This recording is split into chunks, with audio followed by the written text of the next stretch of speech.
Hello everyone, আসসালামু আলাইকুম। আশা করছি আপনারা সবাই অনেক ভালো আছেন। আমরাও সবাই আলহামদুলিল্লাহ ভালো আছি। আরও একটি ব্লগ ভিডিও দেখার জন্য আপনাদের সবাইকে ওয়েলকাম জানাচ্ছি। তো আজকের ভিডিওটা আমি সকাল থেকেই শুরু করে দিয়েছি। তো আজকে সকালবেলা খুবই সিম্পল নাস্তা, শুধুমাত্র ডিম ভাজি, এরপরে হচ্ছে রুটি। তো রুটিগুলো হচ্ছে রাতে তৈরি করে হালকা একটু ছেঁকে রেখে দিয়েছিলাম, যাতে করে সকালবেলা যাতে তাড়াতাড়ি নাস্তাটা করতে পারে। আমাদের যেহেতু উঠতে অনেকটা বেশি লেট হয়ে যায়, মিহিকে স্কুলে দিয়ে আসার পরে আমি আবারও ঘুমাই, যার কারণে উঠতে উঠতে অনেকটা লেট হয়ে যায়। যার কারণে নাস্তাটা যদি রেডি থাকে তাহলে কিন্তু খুব একটা বেশি ঝামেলা হয় না, তাড়াতাড়ি নাস্তা করা যায়। তুমি নাস্তা করো? কি দিয়ে খাচ্ছ আজকে? তারপর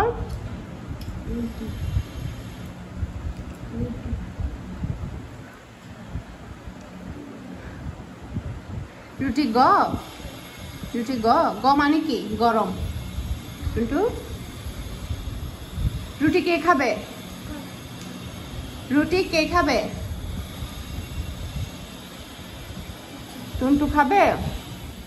তো এরপরে হচ্ছে আমি একটু বের হলাম, আমার টুকিটাকি কয়েকটা কাজ আছে, কাজগুলো সেরে তারপরে হচ্ছে আবার বাসায় তাড়াতাড়ি ফিরতে হবে, কারণ হচ্ছে আমার আজকে অর্ডার আছে। তো ডেলি কিন্তু কেকের অর্ডার থাকে, ডেলি কেকের অর্ডার থাকলে দেখা যায় কি বাহিরের কাজগুলো দ্রুত সারাতে হয়। বিশেষ করে আমার বাহিরের কাজ থাকে হচ্ছে দেখা যায় টাকা পয়সা পাঠাতে হয় মালের জন্য, এরপরে তারপরে ব্যাংকে কাজ থাকে, কাস্টমাররা টাকা পয়সা পাঠায় ব্যাংকে, বা যারা বাহিরের কাস্টমার। এরপরে হচ্ছে কুরিয়ার থাকে, এগুলোর জন্য আসলে আমার ডেইলি বের হতে হচ্ছে। মানে এমন কোনো দিন নেই যে আমি একদম ডেইলি বের হচ্ছি না, প্রতিদিন কোনো না কোনো কাজে আমার বের হচ্ছি।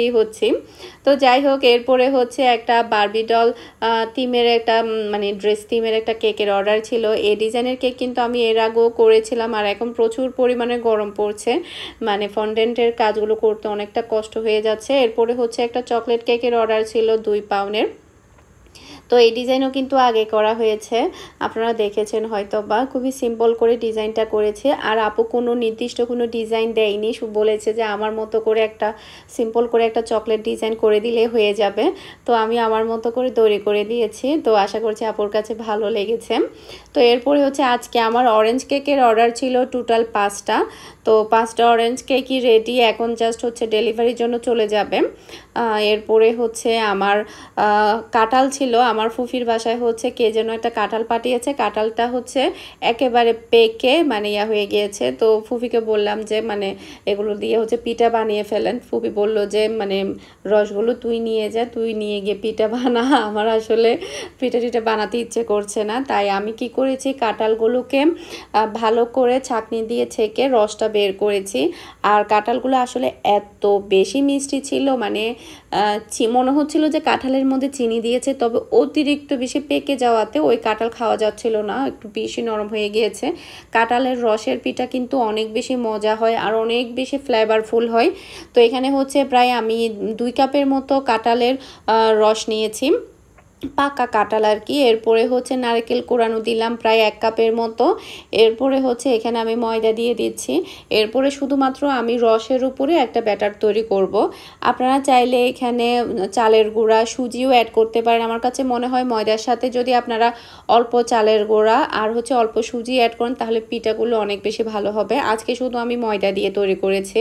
তো ময়দা দিয়ে তৈরি করার পরে মনে হয়েছে যে একটু চালের গুঁড়ার সুজি অ্যাড করলে আরও বেশি একটু মানে ভালো হতো এই আর কি। আপনারা একটু চালের গুঁড়ার ময়দা অ্যাড করবেন, সুজি অ্যাড করবেন। এরপরে এখানে হচ্ছে আমি 1/2 চা চামচের মতো বেকিং পাউডারও দিয়েছি। তো জাস্ট এতটুকু, এখানে আর কিছুই দিতে হবে না। তো ফার্স্টে যেহেতু এগুলো রসগুলো এত বেশি মিষ্টি ছিল, যার কারণে আমি ফার্স্টে চিনিটা অ্যাড করিনি। আমি আসলে ব্যাটারটা ধরার পরে একটু চেক করে দেখেছি কতটুকু মিষ্টি আছে, তো সেটার অনুযায়ী কিন্তু আমি এখন চিনিটা অ্যাড করছি, যাতে করে খুব একটা বেশি মিষ্টি না হয়ে যায়। আর যেহেতু কাঁঠালের রসের মিষ্টির পরিমাণটা বেশি ছিল, তাই আমি এখন অল্প করে চিনি দিয়েছি, যতটুকু আমার টেস্ট অনুযায়ী। তো আপনারাও আপনাদের টেস্ট অনুযায়ী চিনিটা অ্যাড করে নিতে পারবেন। আর এখন যেহেতু প্রচুর কাঁঠাল পাওয়া যাচ্ছে, যে কাঁঠালগুলো কিনা একেবারে পেকে যাবে বা নরম হয়ে যাবে, সেগুলোকে ছাঁকনি দিয়ে ছেঁকে আপনার রস বের করে এভাবে বিকেলে একদম খুব তাড়াতাড়ি আপনারা পিঠা তৈরি করে নিতে পারবেন, একদম ঝামেলা ছাড়াই, খুব একটা বেশি কিছু লাগেও না। তো এরপরে হচ্ছে আমি ডুবো তেলে পিঠাগুলো ভেজে নিচ্ছি, আর আমি হাত দিয়ে ব্যাটারটা দিচ্ছি, কারণ হচ্ছে এটা যাতে গোল গোল হয়। চামচ দিয়ে দিলে দেখা যাবে এটা একটু বেঁকাতেরা হবে, খুব একটা বেশি শেপটা ভালো আসবে না। যদি আপনি এভাবে হাত দিয়ে দেন তাহলে দেখা যাবে পিঠাগুলো একদম যে আমাদের গ্রাম অঞ্চলে যে গুলগুলা পাওয়া যায়, আমাদের চট্টগ্রামে তো গুলগুলা বলে, আমরা ছোটোবেলায় কিন্তু অনেক বেশি খেয়েছি, আমার খুবই ফেভারিট গুলগুলা। তো এই গুলগুলার মতো কিন্তু একদম গুল গুল হবে। তো ইনশাল্লাহ একদিন গুলগুলা বানাবো, এখন গুলগুলার নাম মুখে এসে কিন্তু গুলগুলা খেতে ইচ্ছে করছে। আমি জানি আমার মতো কিন্তু এরকম অনেকেরই খেতে ইচ্ছে করবে, কারণ ছোটোবেলায় এই গুলগুলাটা কিন্তু অনেক বেশি ফেমাস ছিল। আমরা যখন প্রাইমারি স্কুলে যেতাম, বিশেষ করে প্রাইমারি স্কুলে বেশি খেতাম। এরপরে হচ্ছে আরও অনেক খাবার আছে আসলে প্রাইমারি স্কুলে খেতাম। বাটার বন আমাদের স্কুলের মানে একটু সামনে, মানে গার্লস স্কুল আর হচ্ছে প্রাইমারি স্কুল তো একদম পাশাপাশি ছিল, তার ঠিক মাঝখানে একটা বেকারি ছিল। মানে আমাদের যখন টিফিনে ছুটি দিত, প্রাইমারি স্কুলে থাকার কথা বলছি, একদম সোজা চলে যেতাম বেকারিতে। বেকারিতে গিয়ে একদম গরম এমনও ছিল যে টন্ডুল থেকে বের করে আমরা নিয়ে এসেছি এরকম বন, বাটার বন, ডেনিস, এগুলো খেতাম। অনেক বেশি মজার ছিল তখনকার খাবারগুলো। এখন কিন্তু এরকম আসলে অত বেশি মজা লাগে না।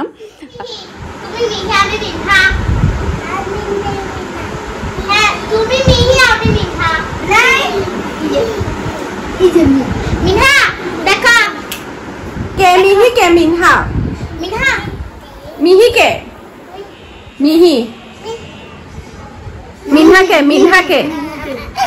মিনহা, হ্যালো।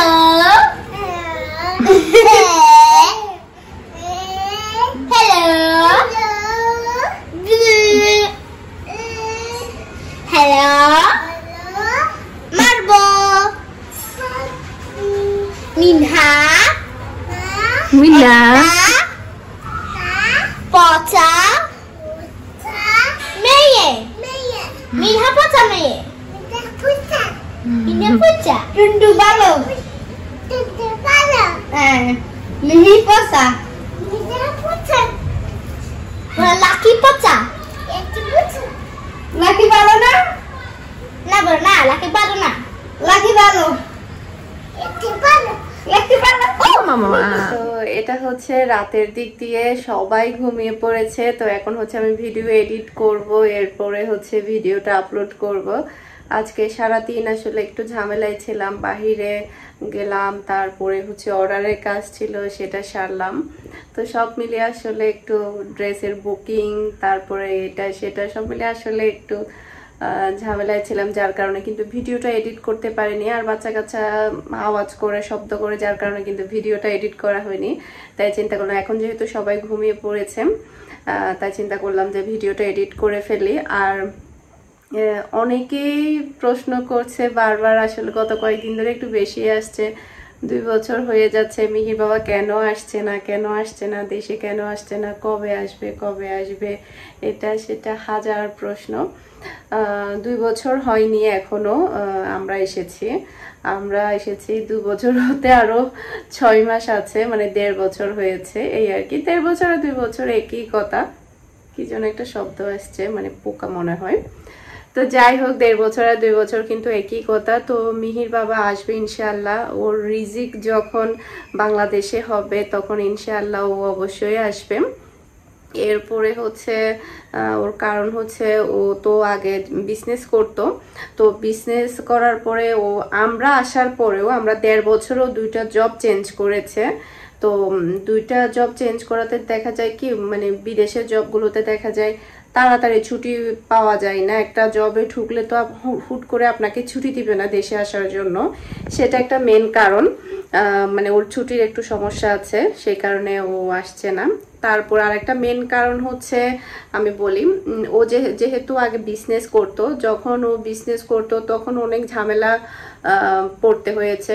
সবাই জানে কনস্ট্রাকশন বিজনেসে কতটা মানে লস, তারপর এটা সেটা, এগুলো আসলে বলতে চাই না, এগুলো সম্পূর্ণ আমাদের পার্সোনাল ব্যাপার। মানে অনেকটা ডাউন আর কান্ট্রিতে মাঝখান দিয়ে যেটা হয়েছে আর কি। তো আমার হাজবেন্ড তখন হচ্ছে বিজনেস মানে একটু লস টস খাওয়াতে বিজনেস একদম বন্ধ করে দিয়েছিল, বন্ধ করে তারপরে জবে ঢুকেছিলাম। তো ওই বিজনেসেরও কিছু ঝামেলা আছে।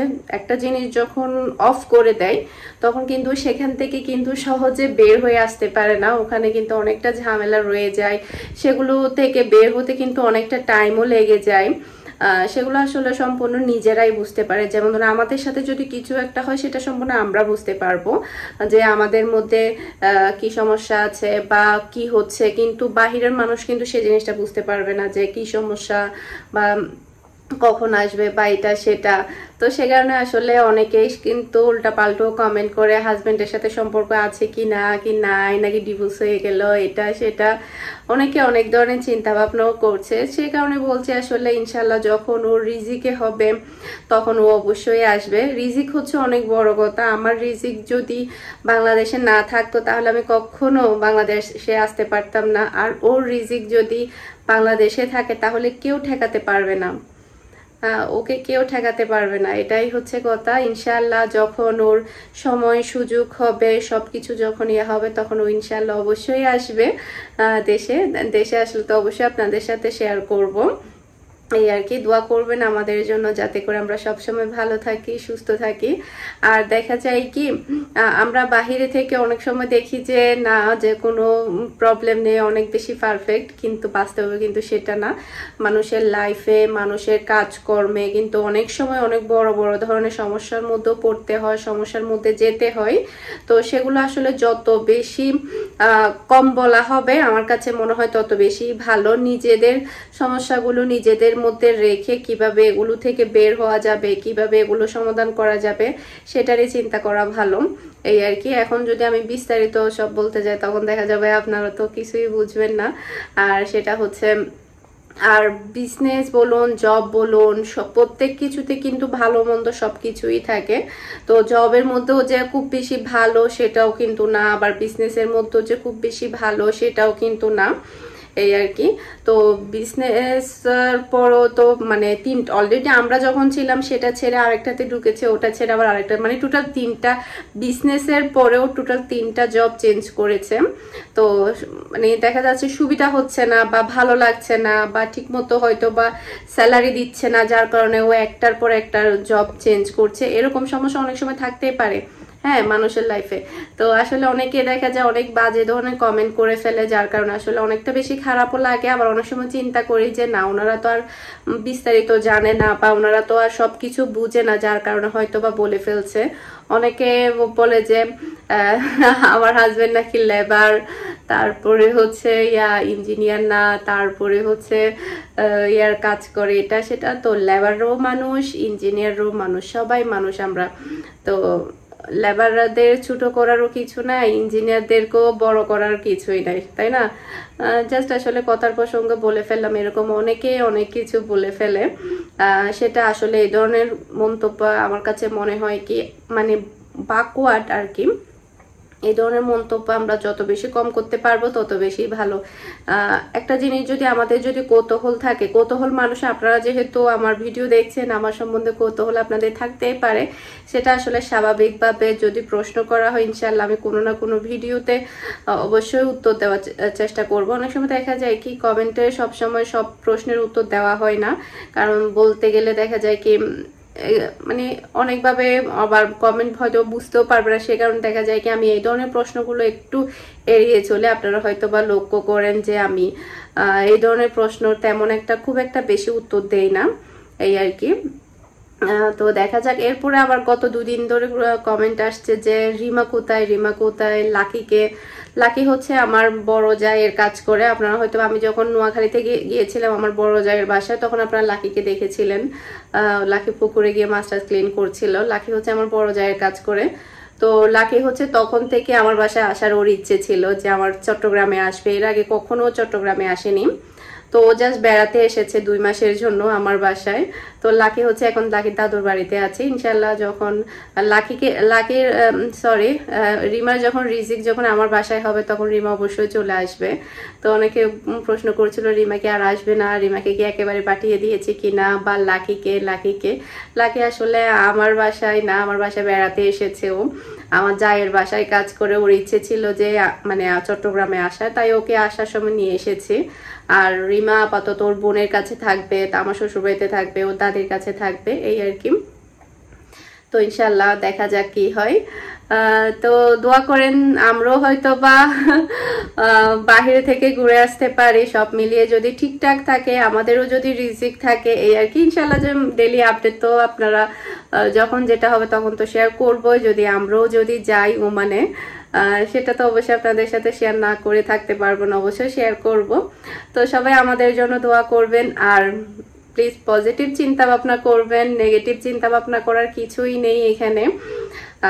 আমাদের লাইফ আসলে আমরা ডিসাইড করব, আমরা কিভাবে থাকবো, কিভাবে থাকলে আমাদের জন্য ভালো হবে, এই আর কি। তো আপনাদেরও অনেক প্রশ্ন থাকতে পারে, সেটার প্রশ্নের উত্তর আসলে আমারও দেওয়া উচিত, সে কারণে আসলে দেওয়া, এই আর কি। তারপরও বলবো যে একটু পজিটিভ চিন্তা ভাবনা করবেন, মানুষের সম্বন্ধে না জেনে শুনে আসলে হুটহাট মন্তব্য করা ঠিক না, এই আর কি। তো সবাই ভালো থাকবেন, সুস্থ থাকবেন। আজকের মতো বিদায় নিয়ে নিচ্ছি। আসসালামু আলাইকুম, আল্লাহ হাফেজ।